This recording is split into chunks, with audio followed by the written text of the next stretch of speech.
The WWE has seen some wrestlers stay on with the company for decades.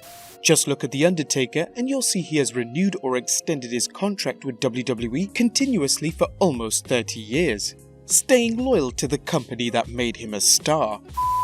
With some wrestlers, however, the likes of Cody Rhodes and Wade Barrett, once their contract was edging expiration, they thought twice about renewing their deal with WWE, believing they would get other opportunities elsewhere.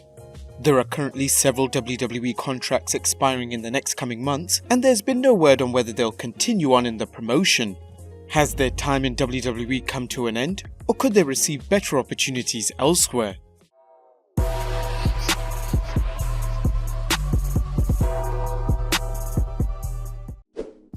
Number 1. Paige. When Paige was injured during a 6-woman tag team match on a house show last year, many fans including Paige had no idea that a simple kick to the back that she was on the receiving end of would force her into an early retirement from wrestling. However, even though she retired from in-ring competition, she replaced Daniel Bryan as SmackDown Live's general manager. Since April, her role on the Blue brand has given her a lot more television time, but there might be a reason why WWE has given her a major on-screen role.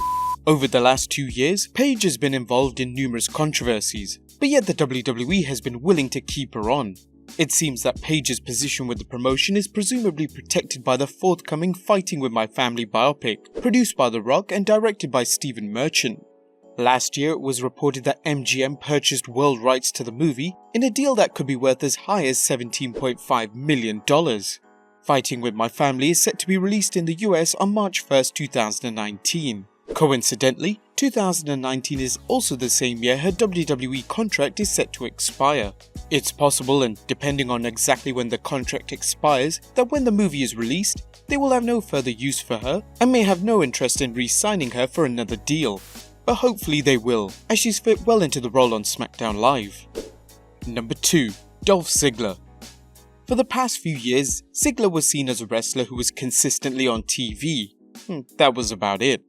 After winning the United States Championship in December of last year, it looked like Dolph was headed for a big push in 2018. But after a lackluster return at the Rumble, and again just being another participant in the Andre the Giant Memorial Battle Royal, it seemed that his days were numbered in the WWE, and there was a likely chance that Dolph would just give it up in frustration.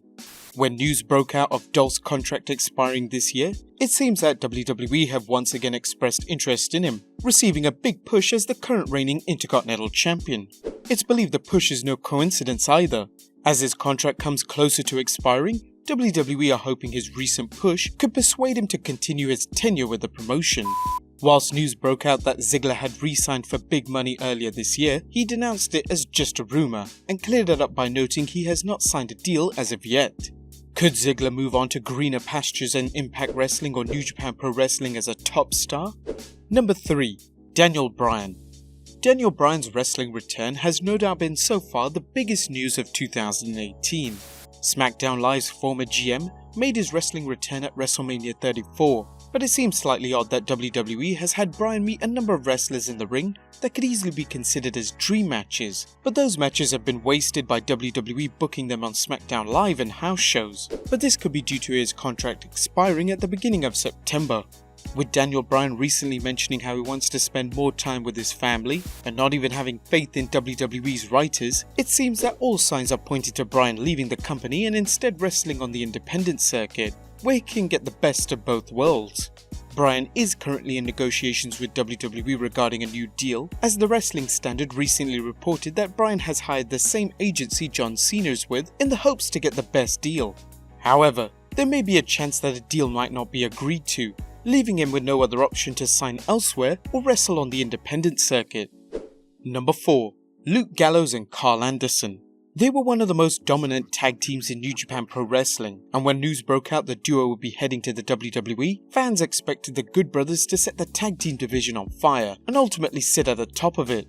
But this hasn't happened, and it's clear WWE dropped the ball on the tag team very quickly into their WWE career, becoming a team that was rarely given the opportunities they truly deserved. The duo's contract expires in January of 2019, and it's very possible they've had enough of the WWE and their booking decisions.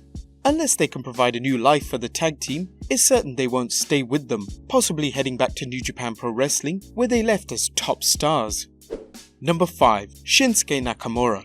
The artist, in all honesty, hasn't had many masterpieces since his call-up from NXT. Whilst his unexpected heel turn put new life into his character, his presence in the WWE is clearly on the decline. Fans had high expectations with his feud against AJ Styles, but the matches were a jumble of quality. Shinsuke was even set to win the WWE Championship from Styles, but WWE had changed their mind at the last minute, instead putting the US Championship belt on him as a consolation prize, this being the only significant victory he's had since winning the Royal Rumble this year. His contract also falls in line with the Good Brothers and will expire in January next year.